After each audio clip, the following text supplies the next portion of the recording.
Assalamualaikum warahmatullahi wabarakatuh. Selamat datang kembali di channel Perhimpunan Dokter Emergensi Indonesia. Salam sejahtera dan salam sehat untuk kita semua. Malam ini kita akan diskusi dengan topik pembelajaran dari kasus Kanjuruhan, bagaimana menyiapkan diri dari bencana massal yang dibuat oleh manusia. Telah hadir ketua kita, ketua pengurus pusat Perhimpunan Dokter Emergensi Indonesia, Dr. Wisnu Pramudito, spesialis bedah. Selamat datang, Dr. Wisnu. Ya, Roci. Soalnya ini belum tentu direkam malam, siang, dan pagi ya. Ya. Kita malam ini akan berdiskusi soal Kanjuruhan ya. Nah, mungkin sedikit pengantar bahwa tragedi ini memang meninggalkan dunia ini ya duka mendalam bagi dunia persepak bolaan di Indonesia. Tapi di seluruh dunia juga mendiskusikannya sih, soalnya kasusnya juga cukup banyak ya, korbannya banyak gitu. Kalau total yang saya lihat ada 455 orang. Ada yang meninggal 125 orang, 21 orang mengalami luka berat dan 304 orang mengalami luka ringan. Ini merupakan korban yang nomor ketiga atau kedua ya seluruh dunia tentang kejadian sepak bola. Nah, bermula dari kericuan penonton, kemudian terjadi keributan penanganan oleh aparat yang kita tidak tahu ya salahnya di mana sehingga menimbulkan korban yang cukup banyak. Mungkin yang dari saat ini yang kita diskusikan bukan soal penanganannya ya, Dr. Wisnu ya, tapi bagaimana kita bisa menghindari atau meminimalisir kasus-kasus seperti ini. Nah, itu yang kita bicarakan malam ini karena mungkin biasanya kita akan membicarakan bagaimana penanganan korban, apa yang akan terjadi, tapi malam ini kita ingin membicarakan dari sisi lain, belajar dari kasus itu. Semoga tidak ada lagi ya kasus-kasus seperti ini. Silakan Dokter Wisnu, mungkin kita bisa ada sedikit gambaran. Silakan Dok. Ya, baik, terima kasih semuanya teman-teman yang melihat channel PDI ya. Jadi memang suatu bencana itu adalah kejadian ya. Tapi sebenarnya bencana ini macam-macam penyebabnya ya. Jadi yang memang karena alam ya, dan kemudian karena manusia. Nah, jadi memang mau itu karena alam mau manusia sebenarnya ya, kalau kita sudah mempersiapkan dengan baik ya, mungkin kita bisa meminimalisir korban ya. Itu apalagi tadi Dr. Roci sudah bilang bahwa ini man-made disaster ya. Nah, jadi sebenarnya man-made disaster itu bisa diprediksi ya. Seperti ini misalkan ya, suatu event banyak manusia berkumpul ya, kemudian dan dalam pertandingan olahraga ya, pertandingan dua kesebelasan ini merupakan masuk dalam kategori high risk ya, karena seringkali memang menimbulkan masalah ya, masalah kekacauan, masalah kemudian menjadi kericuhan dan kemudian ada korban ya. Nah, sehingga memang harusnya kita sudah mempersiapkan diri ya gitu. Kalau semuanya itu disiapkan dengan baik ya, mungkin jumlah korbannya bisa kita minimalisir ya, bahkan bisa kita hindari ya. Baik, nah tapi kita tidak mau membicarakan siapa yang salah, apa yang salah gitu ya. Tapi saya mungkin di sini akan memberikan bahwa apa sih yang seharusnya kita lakukan ya, sebagai misalkan ada suatu event ya, atau misalkan di suatu kota kita punya tahu bahwa di kita nih misalkan pada Jakarta nggak ada masalah bencana alam ya gitu katanya gitu kan, tapi ternyata kan banjir masih ada ya, kemarin menimbulkan korban banjir di Jakarta. Kemudian kota-kota yang lain ya, seperti waktu itu kita tahu Gunung Semeru ya, kemudian jadi bencana alam ya, gempa dan ada aliran lava ya, udara panas. Nah, jadi sebenarnya semua itu bisa diprediksi kalau kita tahu kita nih hidup dengan hazardnya apa di sekitar kita gitu. ya. Nah, nanti mungkin saya akan share sedikit ya. Oke. Nah, baik ya. Jadi ini saya nggak menulis kanjuruannya, tapi bencana, semua bencana ya gitu. Jadi ini sebenarnya pembahasan yang sebenarnya rutin sudah dilakukan, cuman seringkali ter apa ya ter tidak Lupa. terpikirkan gitu ya, atau tidak penting dianggapnya. Ya, ya, Contoh misalkan ya, kita di rumah aja ya, kita di rumah kebiasaan-kebiasaan kita ya, misalkan pakai helm, ya kita udah tahu, apalagi kita orang kesehatan udah tahu pakai helm tuh bukan hanya masalah wajib karena undang-undang, tapi karena memang harus pakai helm supaya kita terjamin atau lebih lebih apa resikonya menjadi lebih berkurang mengalami cedera kepala misalkan. Ya, nah tapi kan yang terjadi justru ini ya kita nggak pakai helm ya gitu. Dan bahkan kita membawa anak kita ya yang masih bayi, yang masih kecil naik motor, tapi kita sendiri nggak pakai helm dan itu terekam pada memori anak-anak kita ya gitu. Nah itu contoh dari bagaimana kita itu masih kurang terhadap apa namanya ya terhadap kewaspadaan ya. Nah jadi ini juga mungkin yang perlu. Jadi ini bukan hanya untuk masalah kanjuruhan ya, tapi semua kasus ya bencana ya. Nah jadi oke. Nah, jadi kalau kita lihat bahwa the whole picture-nya ya, bahwa penanganan suatu bencana itu bukan hanya pada saat kejadian gitu. Ya. Jadi whole picture-nya adalah seluruhnya. Kalau kita lihat ya, di sini ada kejadian ya, kemudian ada relief ya. Kemudian nah, di sinilah baru nih bekerja nih ya. Tim segala macam ya. Tapi itu semua tidak akan berjalan dengan baik kalau preparedness-nya atau persiapannya tidak berjalan. Ya, contoh misalkan tidak punya rencana, tidak ada disaster plan misalkan. Ya, kayak kita kan selalu kita punya rencana nih. Oh, kita mau pergi, mau kemana gitu ya. Nah, tapi kebayangan kalau kita pergi, kita pergi aja deh gitu, nggak punya rencana gitu, nggak tahu mau ngapain. Ya udah di tengah jalan tiba-tiba kehabisan uang, kehabisan bensin misalkan gitu, karena kita tidak punya rencana. Nah, jadi ini yang sering kali terlupakan oleh kita ya. Contoh, kita bisa bangun gedung tinggi ya, rumah sakit besar ya, megah, tapi coba kita ingat berapa kali dalam 1 tahun kita berlatih kebakaran misalkan di rumah sakit nih ya, ini kita skop kecil misalkan di rumah sakit, berapa kita berlatih kebakaran ya, berapa kita melatih orang-orang di rumah kita kalau terjadi kebakaran misalkan ya. Kalau terjadi gempa, ya kita ingat di Jakarta tuh beberapa hari yang lalu ya, gempa, saya sendiri nggak ngerasain tuh. Anak saya yang di lantai 2 yang ngerasain gitu, ada gempa nih gitu ya. Nah gimana kita melatih orang-orang di sekitar kita ya di rumah itu menghadapi kalau ada gempa gitu ya. Nah jadi ini yang penting ya, jadi yang sering kali terlewat tuh di sini ya persiapannya, kemudian preventionnya, nah mitigasinya. Jadi kalau udah kayak gini ribut ya, kan gitu. Udah kayak gini ribut nih, ya siapa yang salah, apa yang salah gitu ya, apa yang seharusnya ribut tuh semua. Nah, kita juga menunggu itu ya, menunggu hasil hasil apa? Kan ada tim pencari fakta ya gitu ya. Kita tunggulah itu semua. Kita nggak akan. Cuman apa yang diperlukan dari tim pencari fakta ini adalah mitigasi ya gitu. Kenapa bisa terjadi itu?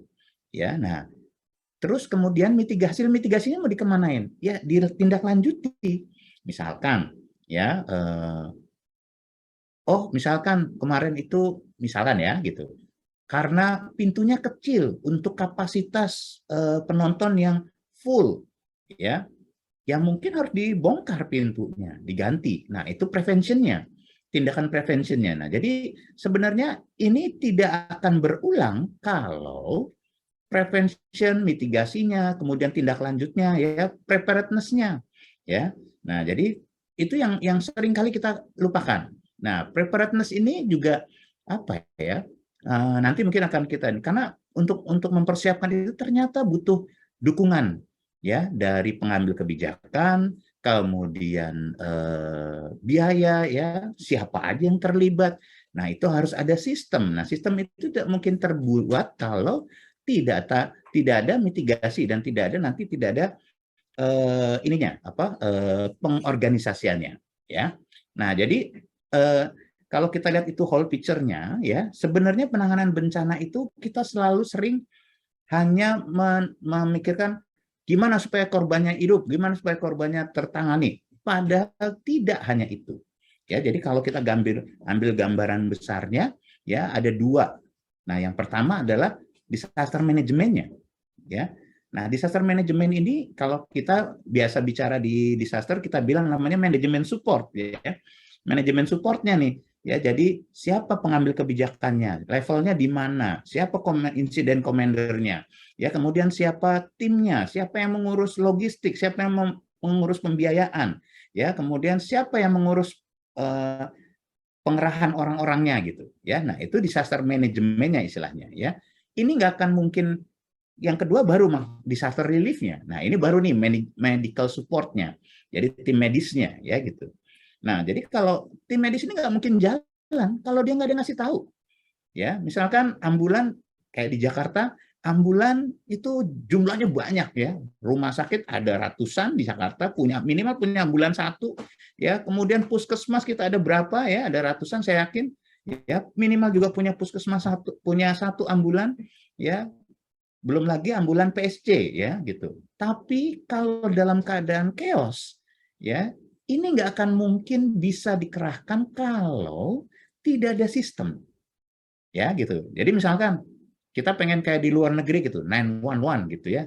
Nah, di kita pencetnya berapa? Kan gitu.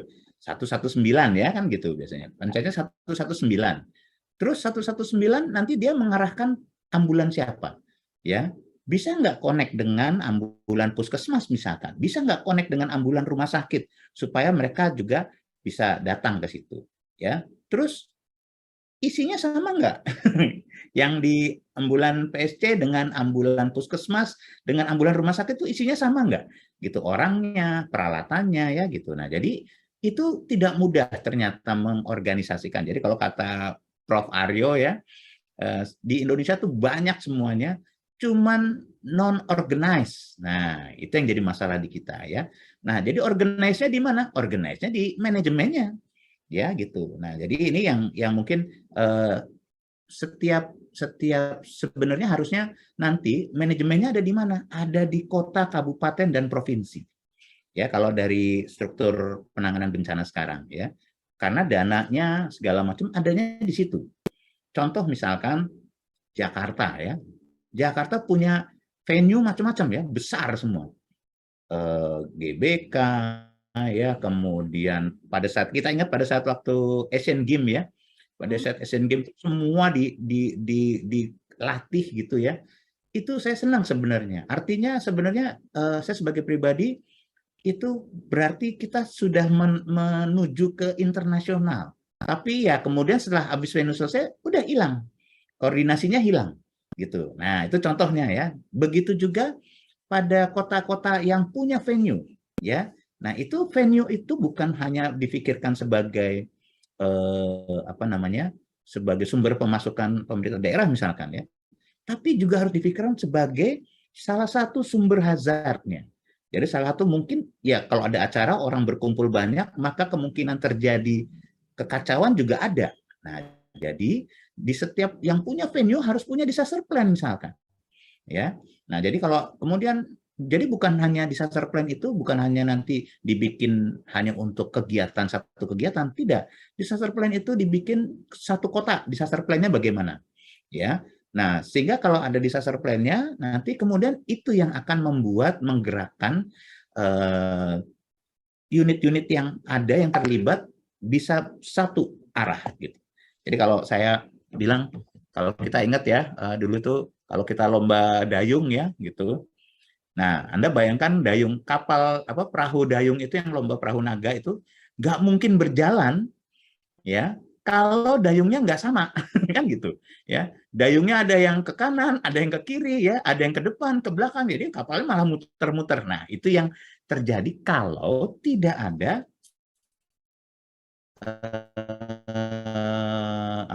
tidak ada plan, ya. Jadi muter-muter makanya jadi chaos. Nah, itu yang harus kita hindari. ya. Jadi kejadian bisa ada, oke, tapi kalau kita tidak siap, ya itu akan menjadi chaos dan menjadi beban semuanya, ya. Jadi bukan hanya penyelenggara kegiatan ya seperti kanjuruan ya, sampai presiden turun tangan, coba bayangin ya. Gitu. Artinya kan kejadian di suatu kota tapi bebannya menjadi beban negara gitu. Kenapa? Karena namanya menjadi yang jelek adalah negara, ya. Nah, itu contoh ya. Begitu juga misalkan di rumah sakit.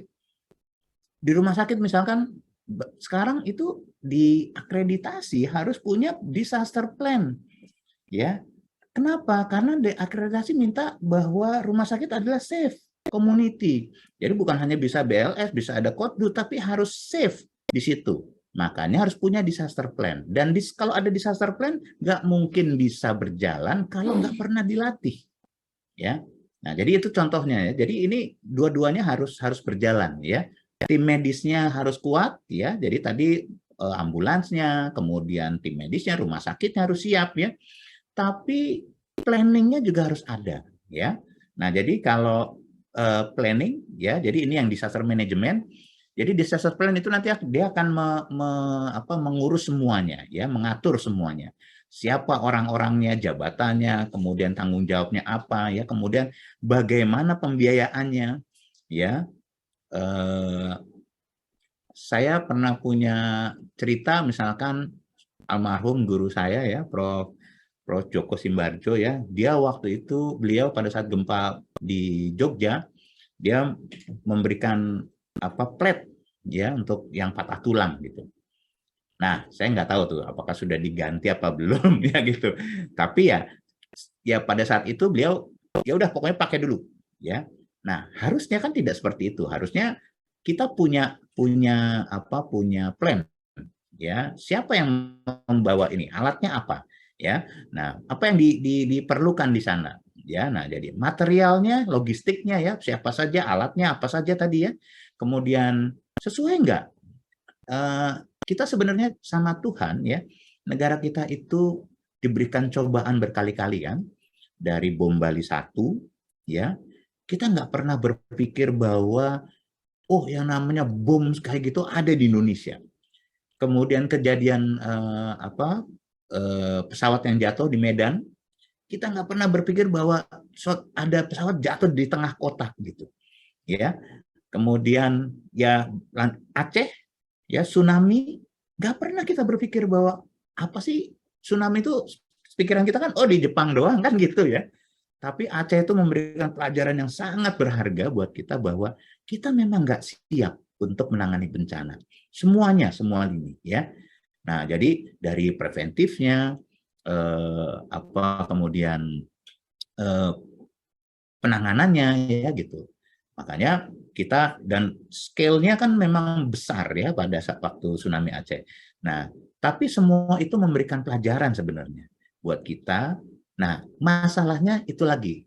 Kadang-kadang orang Indonesia tuh ingatannya pendek ya. gitu.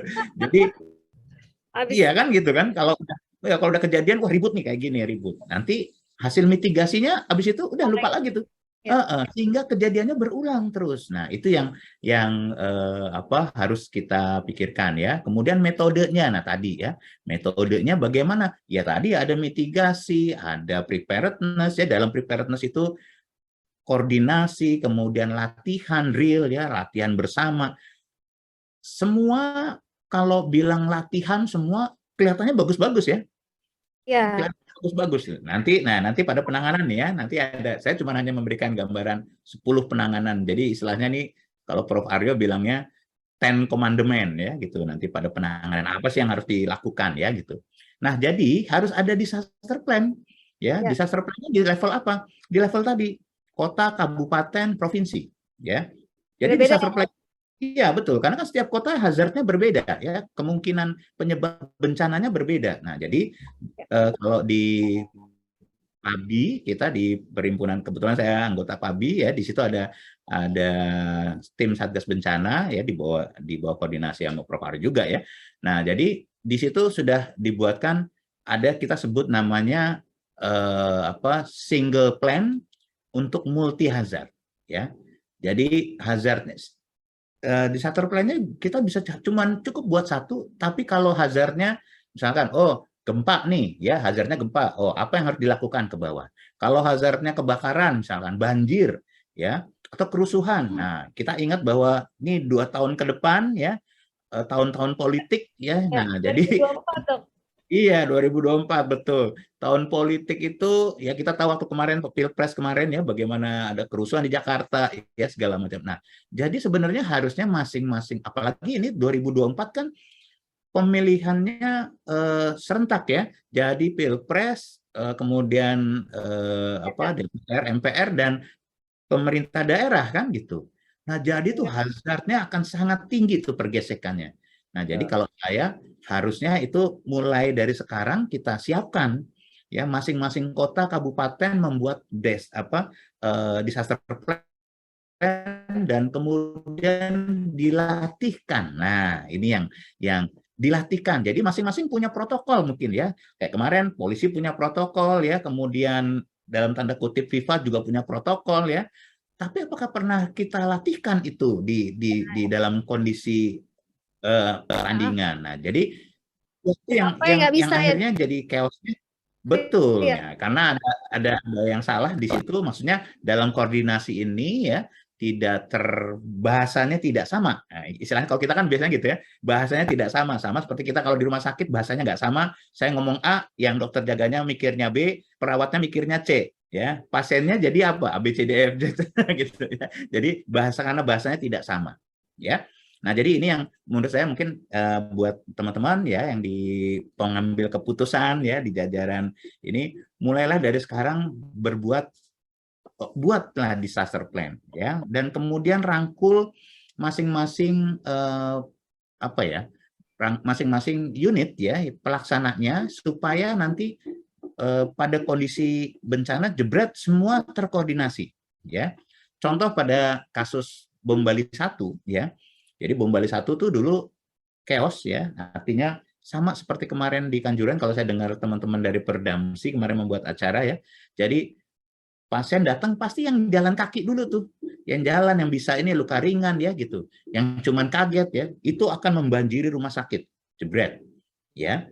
Nah, gelombang kedua yang mulai nih yang luka-luka ya, yang dipopong gitu ya, dibawa. Nah, masuk rumah sakit juga ya. Semua dikirim ke Sanglah seingat saya waktu itu ya. Nah, akhirnya begitu gelombang ketiga yang isinya korban-korban yang luka berat ya diambil dari pakai ambulans nggak bisa masuk. Kenapa? Karena rumah sakitnya sudah penuh. Nah, jadi dulu itu tidak terpikir kita untuk membuat triase. Apa sih triase? Nah, gitu ya. Untuk multiple casualty atau bencana ternyata berbeda triasenya. Nah, sehingga karena chaos dan banyak orang, ambulan yang membawa korban-korban berat itu tidak bisa masuk. Saya rasa juga mungkin kemarin kejadiannya akan sama seperti itu, ya. Nah, kemudian dengan perjanjian itu, kemudian dibuatlah perubahan dan kebetulan karena waktu itu seingat saya korbannya Australia itu banyak ya, dan ternyata orang Australia yang di Bali. Bali itu jumlahnya hampir sama orang Australia yang di banyak maksudnya dibandingkan sama orang Australia di Australia sendiri gitu ya. Jadi makanya mereka berpikir wah ini kebanyakan orang kita penduduk kita banyak nih di Bali ini gitu. Makanya akhirnya kemudian mereka membuat bantuan untuk membuat sistem di situ. Sehingga kemudian dilatih ya dibuat sistem, dan pada saat kejadian bom Bali 2 ya semuanya sudah berjalan tuh ya, orang awamnya sudah tahu, terus ambulans servisnya sudah berjalan ya, sehingga tidak terjadi chaos. Nah, jadi itu yang mungkin bisa jadi pelajaran buat kita semua. Jadi pentingnya kenapa kita harus bikin plan, disaster plan, dan harus dilatih.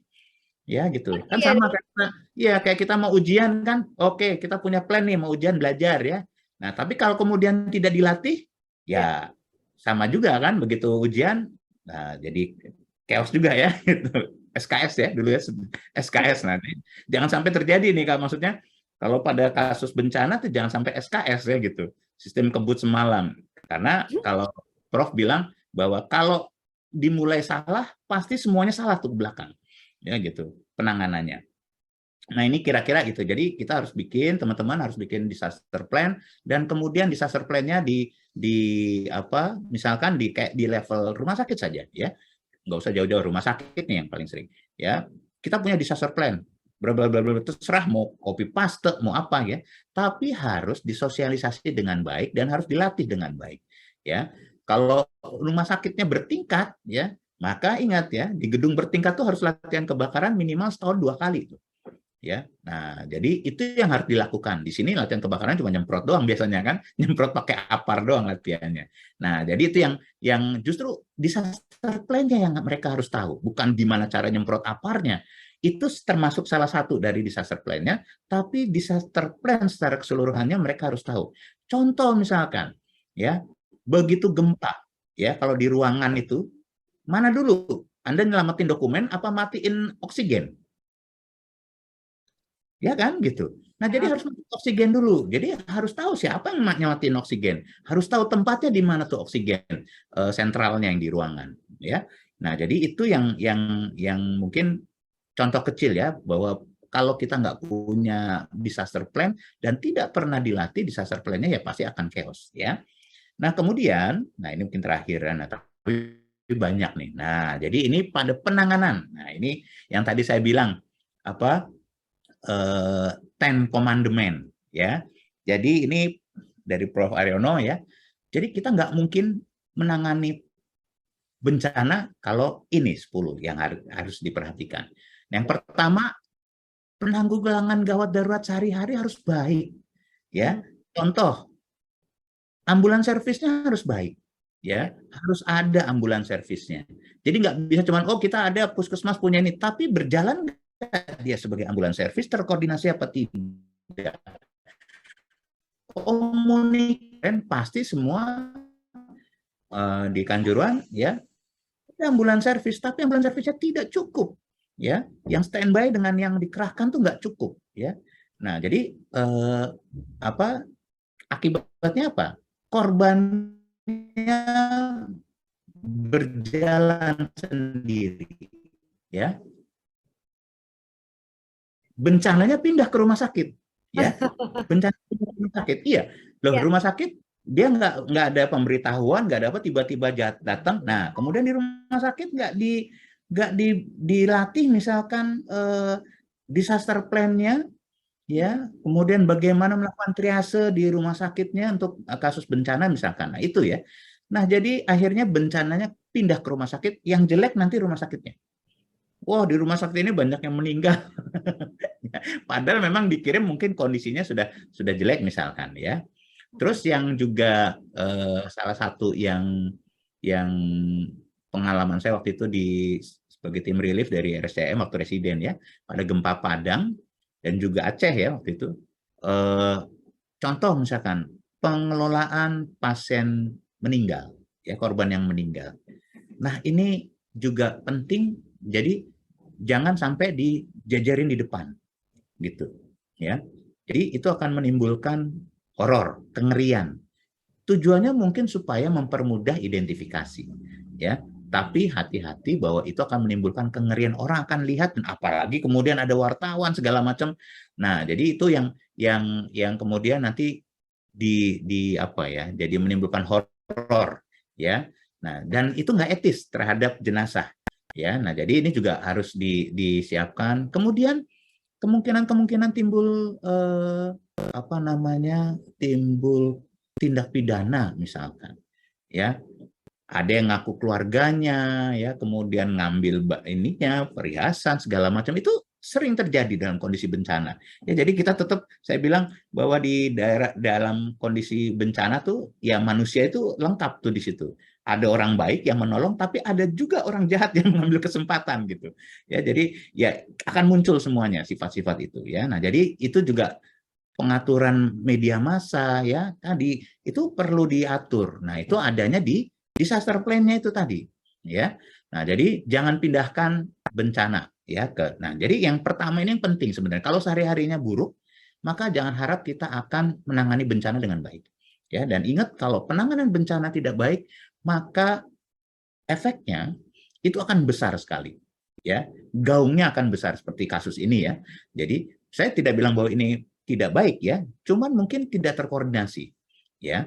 Nah, sehingga apa akibatnya? Ya itu tadi, ya, yang harusnya bisa dihindari mungkin jumlah korban, tapi karena akhirnya kemudian banyak korbannya, sehingga si presiden aja sampai turun tangan, ya, untuk kasus yang mungkin skupnya lokal ya di kota kan, ini skupnya lokal kan, ya. Nah, jadi itu ya. Jadi kedua, jangan pindahkan bencana ke rumah sakit. Jadi apa? Harus ada tim di tempat kejadian yang melakukan nanti triase di situ. Ya. Kemudian, nah yang ketiga, pasien yang tepat ke rumah sakit yang tepat dengan ambulan yang tepat pada waktu yang tepat. Ya. Nah, jadi ini kembali kepada pra rumah sakitnya ya, ambulan servisnya. Jadi harusnya di triase di tempat kejadian, kemudian habis triase dibawa ke apa namanya staging area kita bilang ya, dekat di daerah dekat sekitar tempat kejadian. Kemudian nanti di staging area itulah ambulan itu akan disortir ya. Misalkan oh pasien yang merah ya yang butuh tindakan ini dia akan dikirim ke prioritas pertama ya, ambulan yang paling lengkap dia akan datang. Nah, jadi ambulannya nggak langsung ke tempat kejadian tapi dia ke staging area. Nah, itu ilmu itu tidak, atau saya bilang belum semua orang atau semua rumah sakit atau yang punya ambulan itu tahu semuanya gerubuk ke tempat kejadian ya. Responsif dok, responsif Ya, yang ya responsifnya, tapi kalau responsifnya salah kan gitu. ya, Nah, betul. cuman ya itulah jadi akhirnya ya.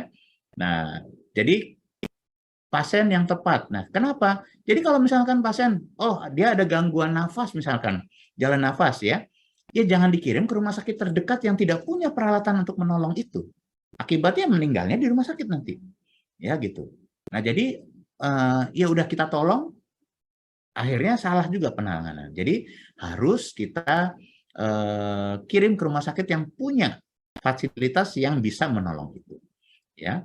Nah, kemudian triase dan damage control. Jadi di rumah sakit nggak ngurusin itu jahit-jahit luka gitu, nggak ada ya. Jadi di rumah sakit hanya kita lakukan triase ya dan damage control surgery. Jadi kalau ada perdarahan yang kemudian perdarahannya berlanjut, nah itu indikasi untuk kita masukkan ke ruang operasi. Dan dalam kondisi seperti itu kalau ada operasi operasi elektif, semua berhenti. Ya, semua berhenti. Nah, sehingga harus ada komando di rumah sakit juga. Kalau ada pas kejadian kayak gitu, siapa yang ngasih komando? Komandonya apa? Kayak misalkan kalau kasus code trauma ya atau code blue gitu ya. Nah, untuk ini pada saat bencana apa komandonya? Itu silakan rumah sakit bikin. Nah, jadi kalau udah ada komando, tentukan oke, kita bencana, jebret semua fasilitas dan resources akan turun ke bawah untuk menangani itu. Ya, paling hanya disisakan satu orang untuk jagain di ruangan misalkan untuk jagain kasus pasien yang ada di ruangan. Jadi semuanya akan turun, ruang operasi stop semua operasi elektif ya. Jadi dokter bedahnya dipanggil ya, standby. Itu contohnya ya, salah satunya. Nah, kemarin pada saat ini saya rasa teman-teman bedah juga siap kemarin ya yang di Malang itu. Ya. Nah, jadi hanya triase dan damage control surgery. Yang elektif di stop semua. Kemudian di tempat kejadian dilakukan triase dan local rapid assessment. Ya, jadi local rapid assessment ini dia mintanya apa? Oke, pasiennya banyak luka bakar misalnya. Ya. Kayak kasus kemarin yang kita di Gunung Semeru ya, di Lumajang. Kasusnya banyak luka bakar. Nah, jadi local assessment-nya menilai, oke, butuh apa nih tenaganya? Ya, dokter bedah plastik misalkan, atau dokter fasilitas unit luka bakar ya. Kemudian mendatangkan itu sama merujuk pasien mana yang lebih cepat. Misalkan ya gitu ya. Jadi nah itu local assessment ya, penilaian lokal dinilai. Nah, ini siapa yang melakukan itu? Nah, jadi harus ada orang yang terlatih untuk menilai itu ya. Jadi seperti tim ajunya ya gitu ya. Kemudian nah, ini yang penting. 6 juga risk dan hazard assessment di awal. Ya. Jadi ya tadi ya, harus punya plan tadi ya. Plannya apa? Oke, tadi misalkan kita punya stadion. Kapasitasnya misalkan 2.000 ya. Kapasitas maksimal bisa masuk berapa? Nah, jadi ini dari awal misalkan ya untuk tenaga. Kenapa harus dilaporkan? Ya, jadi bagian security dia harus melaporkan itu ke kepolisian. Karena polisi juga butuh tenaga untuk mengatasi itu. Jadi bukan karena 2000 di ACC 2000 ya udah kita bisa nambah misalkan gitu ya. Nah, tidak ya. Respon untuk mengamankan juga sesuai dengan jumlah orang yang ada di situ ya. Jadi ya kan kita kalau ada 10 orang masa cuma satu yang ngamanin kan nggak bisa kan gitu ya. Nah, jadi butuh lebih banyak orang ya. Jadi ini hazardnya juga harus dinilai ya. Stadion Anda punya pantai misalkan ya. Pantai kalau ada ombak besar, ada yang ini bagaimana menyiapkan tim SAR-nya balawista ya istilahnya itu ya kalau di pantai itu kan yang Baywatch-nya istilahnya kan balawista ya. Nah, gimana menyiapkan mereka, pendidikannya apa? Nah, itu harus dibuat ya gitu. Itu nggak akan mungkin terjadi kalau kita nggak tahu hazardnya itu apa di situ ya. Nah, ini tadi terus buatlah single disaster plan untuk multi hazard ya. Jadi misalkan di stadion ya, punya stadion. Oke, single plan-nya apa? Hazardnya apa nih? Tadi kerusuhan. Apalagi hazardnya kebakaran. Apalagi hazardnya ancaman bom misalkan ya. Gitu. Itu kan di film aja. Dulu saya ingat ya waktu saya PTT itu, saya PTT ya di Rumah Sakit Kabupaten Cirebon ya, Rumah Sakit Walet. Cirebon apa Cilegon? Ya, Cirebon, Kabupaten Cirebon ya di Rumah Sakit Walet. Nah, di sana saya ingat karena saya waktu itu kepala IGD. Nah, sebelum saya selesai PTT kita mau akreditasi, jadi saya bikin disaster plan. Salah satu yang saya bikin adalah ancaman bom. Saya diketahuan, saya ingat waktu itu. Teman-teman saya ngelawan, ngapain sih lu buat ancaman bom? Ya barangkali, saya bilang gitu. Kan kita nggak tahu, di sini semua bisa terjadi ya gitu. Dan begitu 1 tahun kemudian, saya ditelepon teman saya, untung lu udah buat, kenapa? Ya ini, jadi pemilihanku, pemilihan kepala desa, lucu. Jadi masuk, berantemlah pendukungnya, masuk rumah sakit, nah kemudian salah satu pihak mengancam rumah sakit. Ya, itu contoh-contoh yang pada saat itu saya nggak berpikir, tapi saya hanya berpikir bahwa ya kita hazardnya ada karena sering tuh waktu itu sering antar kampung itu kan ya, hazardnya ada, saya bilang gitu ya. Nah, jadi itu yang harus difikirkan ya. Jadi ya memang kita sebagai apalagi di rumah sakit ya banyak sekali hazardnya, internal dan eksternal ya contohnya. Nah, kemudian timnya mau mengirimkan tim misalkan ya, mau mengirimkan tim. Oke, timnya siapa? Ya, kualifikasinya apa?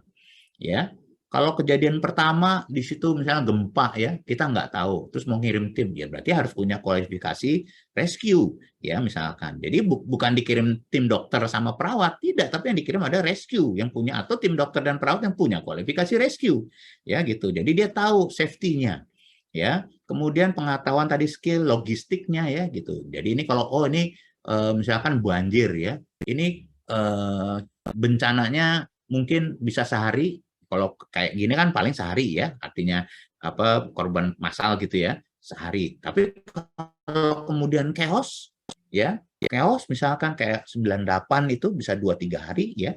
Nah, berarti siapa yang harus dikirim? Ya jangan dokter dan perawat ya. Ya kirim security, mau nggak mau kalau memang chaos kayak gitu ya. Karena kita kan dokter perawat nggak dilatih untuk berantem kan. Terus mobil ambulan kita kan rentan lemparan ya. Nah, itu contohnya ya. Nah, jadi ini timnya yang tepat, pengetahuan skill yang tepat, logistiknya yang tepat, dan tempatnya yang tepat ya. Jadi misalkan tim ajunya bilang, oke, kita butuh butuh makanan nih ya, kirim makan, butuh selimut, kirim selimut ya gitu, siapkan. Jadi jangan mengada-ada gitu ya. Butuhnya apa?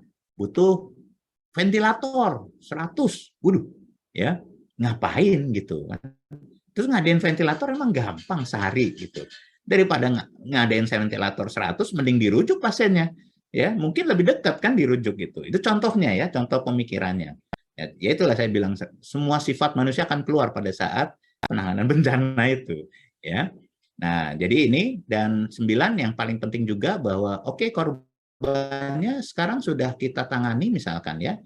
Nah, kemudian berikutnya apa? Nah, kalau ini misalkan skupnya suatu misalkan kebakaran gitu ya. Di Jakarta kan sering itu ya, kebakaran di pemukiman. Nah, terus yang warga yang yang rumahnya kebakaran itu bagaimana hidupnya. Nah, ini juga nanti harus ada tuh di dalam disaster plan-nya.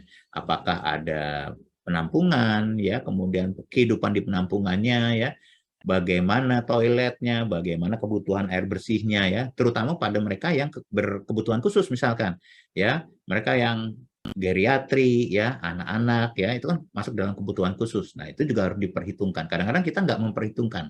Contoh pada saat Aceh itu saya ingat ya, waktu itu saya bersama Dokter Adib ya, jadi tim dari ID kan ya, saya manajemen support ya. Nah, jadi eh, yang ternyata itu hari ke minggu kedua yang diminta apa? Yang diminta adalah pembalut wanita, ya, gitu. Dan obat-obatannya yang DM segala macam ya, kan obatnya habis tuh, ya. Akhirnya kekurangan obat-obatan. Nah, jadi bukan lagi peralatan penanganan trauma ya, jadi udah obat-obatan yang berkebutuhan khusus itu tadi. Ya itu contohnya. Makanan bayi ya, kemudian apa? Makanan cepat saji. Tapi kalau udah lebih dari seminggu kan biasanya sudah ada mulai dapur umum sekarang sudah mulai berjalan ya. Itu contoh ya, contoh. Nah, kemudian nah ini yang paling penting. Ini yang sering kali terlupa.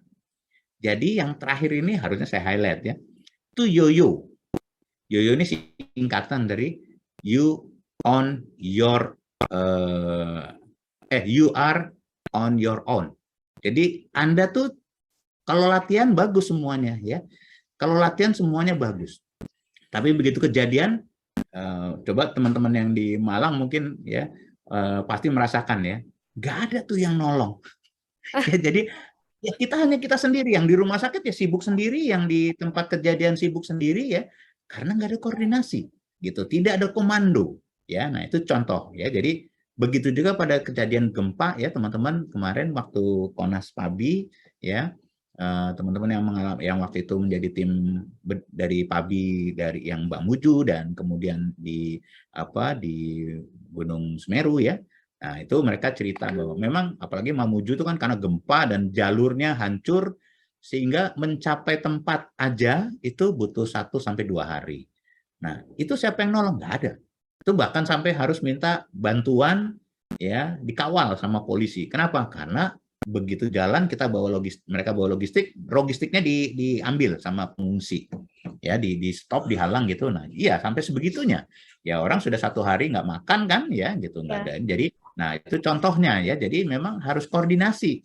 Sama juga seperti di Jakarta ya gitu. Jadi kalau Anda mau ngirim ambulan juga harus koordinasi, harus tahu siapa insiden komandernya di situ ya. Kalau kasusnya kayak kemarin, misalkan kasusnya chaos kayak gitu ya, maka insiden komandernya adalah security. Ya, jadi kita harus tanya kan gitu. Ini oke, saya mau ada ambulan, saya mau kirim gini. Nah, nanti mereka akan atur. Anda taruh di sini, Anda di sini, ya. Jangan ngeyel, ya. Ntar kalau ngeyel, tiba-tiba Anda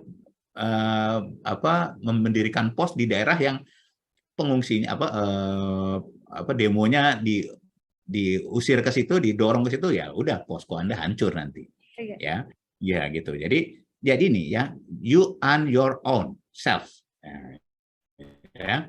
Jadi 24 sampai 48 jam. Jadi jangan berharap kayak latihan ya. Iya latihan semua udah datang tuh. Kalau latihan di rumah sakit juga misalkan simulasi ya. Ya iyalah, semuanya udah datang, udah nongkrong, pemadam udah nongkrong, sarnya sudah nongkrong ya gitu. Ya semuanya kelihatan semut-semut aja ya, baik-baik aja. Tapi kejadian sesungguhnya semua panik ya. Siapa yang menelpon ke pemadam misalkan? Siapa yang menelpon ke polisi? Nah, itu harus diatur kan dalam disaster plan-nya. Ya, jadi kalau plan itu tidak ada, ya jangan harapkan kita bisa menangani bencananya dengan baik gitu. Mungkin itu kali ya, Dr. Roci. Jadi ini kan cuma brief aja ya kita kira-kira ini. Mungkin ada yang bisa didiskusikan nanti dengan Dr. Roci. Mungkin sebelum kita ke diskusi ada beberapa poin yang saya highlight ya Dokter ya.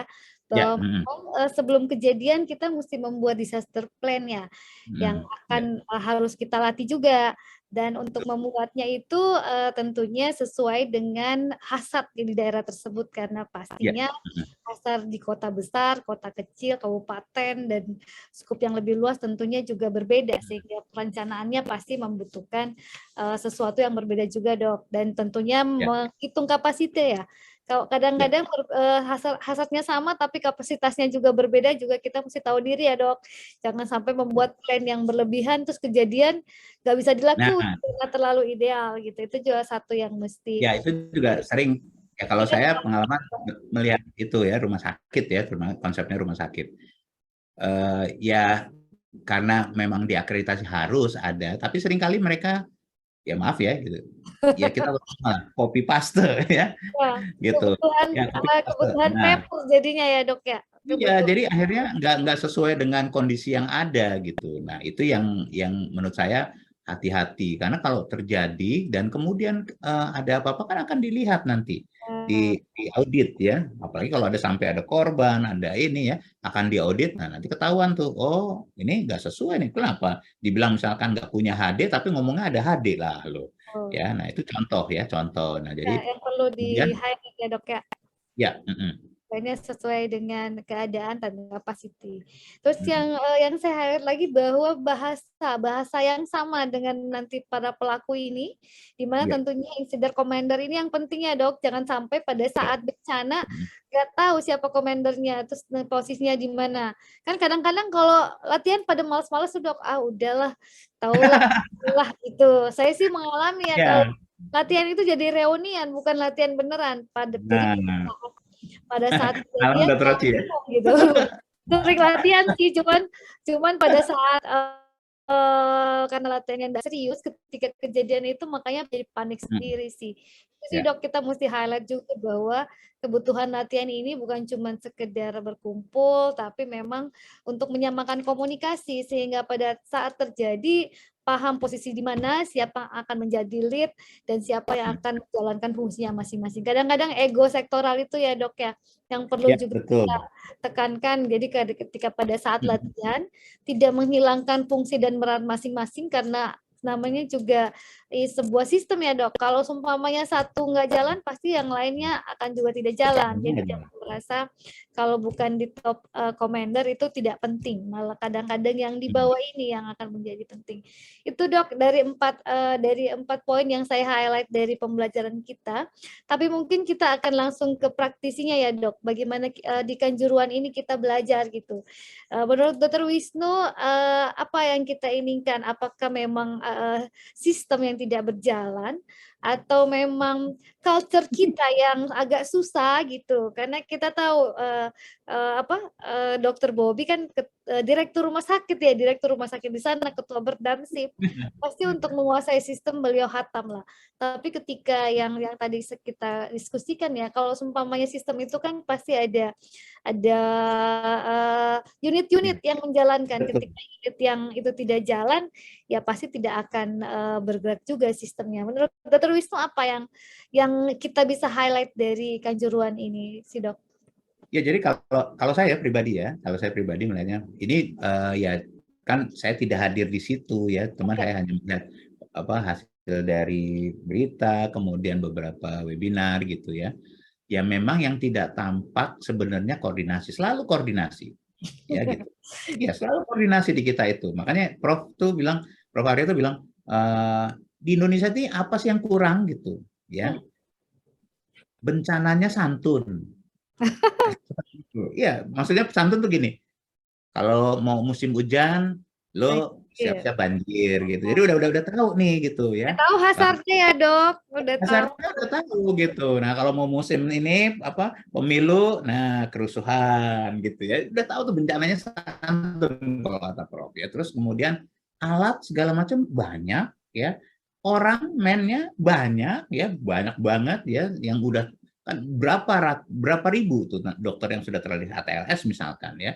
Berapa ratus ribu, berapa juta perawat yang sudah terlatih misalkan BTLS atau BTNCLS ya gitu ya.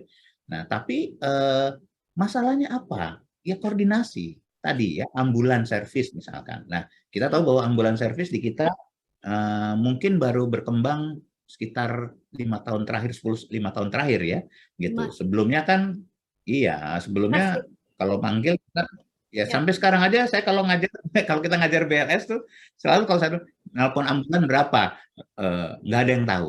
119 tuh nggak dipopulerkan dengan kayak di Amerika 911 gitu ya. Nah, Ya. harusnya kan udah jor-joran aja walaupun fasilitasnya masih kurang nggak apa-apa. Nah, tapi ya akhirnya orang nggak tahu mau nelpon kemana ya. Nah, tapi bayangkan kalau begitu saya tanya emergensi lapar berapa, langsung semua tahu Bagi-bagi. nomor ayam ya gitu. Nah itu contoh. Nah jadi memang satu yang bermasalah adalah koordinasi. Terus kedua penanganan pra rumah sakit kita ya. Jadi ambulans servisnya, ambulans servis kita masih ya saya bilang masih tertinggal ya gitu dari segi jumlah ya. Kemudian sistem dan Ya. dulunya pendidikannya. Kan kita masih lihat bahwa ada ambulan ya angkot dicat putih ya. Ya. Jadi warnanya putih tapi dalamnya kosong, jadi kayak angkot. Supirnya juga mantan mantan supir angkot gitu, makanya bawa ambulannya ngebut yang waktu itu gitu ya. Nah, jadi ya jadi itu jumlah yang banyak itu tidak bisa terkonek. Misalkan di puskesmas ya, Dokter Bobby punya pengalaman tuh kan di Tulung Agung ya, kalau nggak salah dulu ya, yang dia bikin sistemnya bisa dikonekkan, itu bagus. Nah, harusnya yang kayak gitu tuh diadopsi Oh, secara provinsi, kemudian nasional ya. Jadi dengan merangkul ambulans servis yang ada di apa puskesmas ya, sehingga pelayanan emergensi itu lebih dekat gitu. ya. Tinggal diajarin, dilengkapin ya, dikonek dengan komunikasinya ya. Apalagi zaman sekarang udah ada apa eh, GPS ya, Oh, WhatsApp, terus teknologi yang membantu ya, Dok. iya, Teknologi. betul, teknologi. Nah, itu lagi-lagi digitalisasi kita nih Ya. katanya 4.0 kan, tapi ya masih banyak yang masih nol. Nol. Yang ketinggalan. Nah, Iya, oke. nah tapi juga jangan lupa bahwa ya pra rumah sakit itu juga eh, petugasnya harus dilatih juga supaya bahasanya sama ya. Jadi jangan sampai dia udah jalan dia taruh aja. Nah, itu ada istilah sekarang kalau di kita di apa Satgas Bencana di PABI itu istilahnya disaster tourism.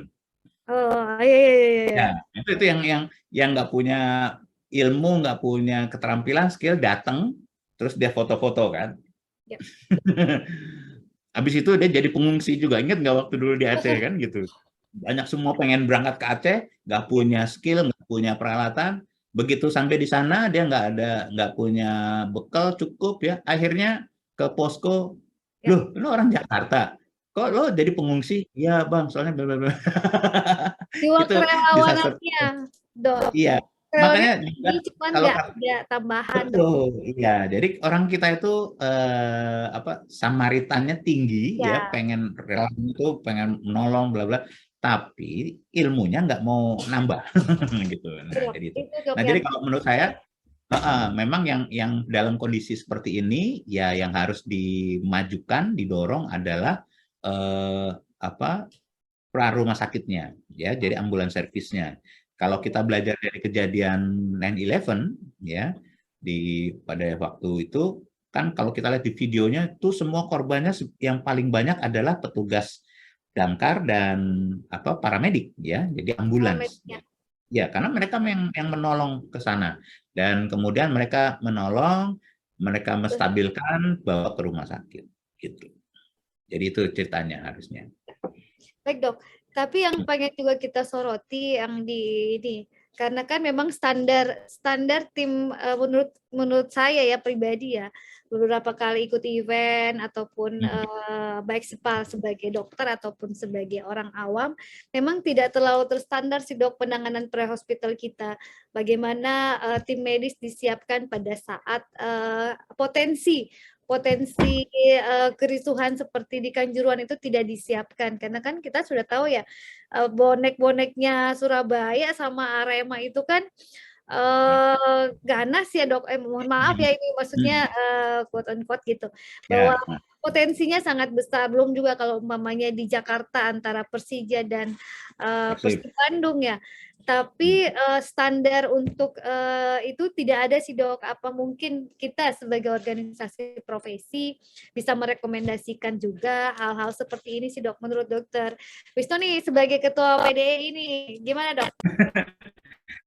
Ya, jadi memang kalau kita lihat ingat ya yang SPGDT itu sih ya, yang sistem penanggulangan gawat darurat terpadu kan ada pra rumah sakit dan rumah sakit ya.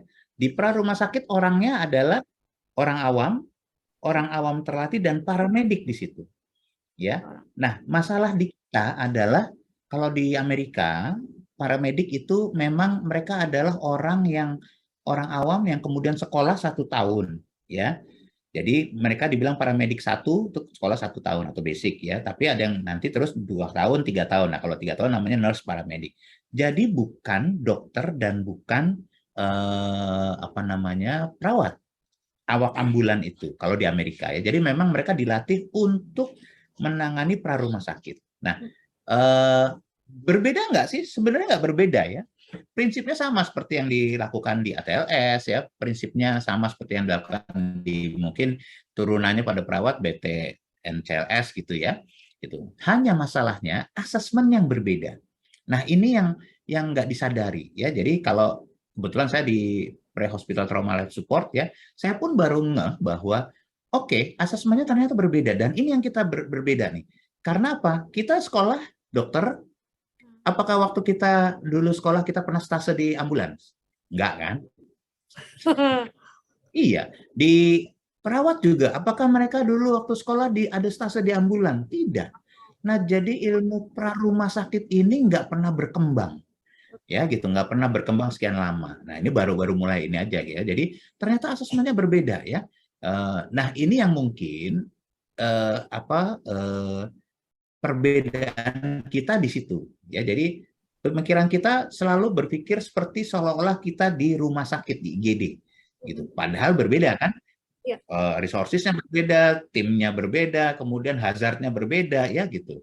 Nah, jadi asesmennya pun berbeda. Jadi mereka misalkan yang dilakukan bukan melihat oh pasiennya sadar apa enggak, tapi ngeliat aman enggak dulu. Nah, jadi yang safe apa aman lingkungan, aman diri, aman pasien itu benar-benar kalau di pra rumah sakit. Jadi ya kalau masih chaos ya kita nggak turun gitu ya. Nah, itu tadi ya. Jadi kita berjaga di perimeter luar justru. Ya, jangan jaga di dalam perimeter dalamnya gitu ya.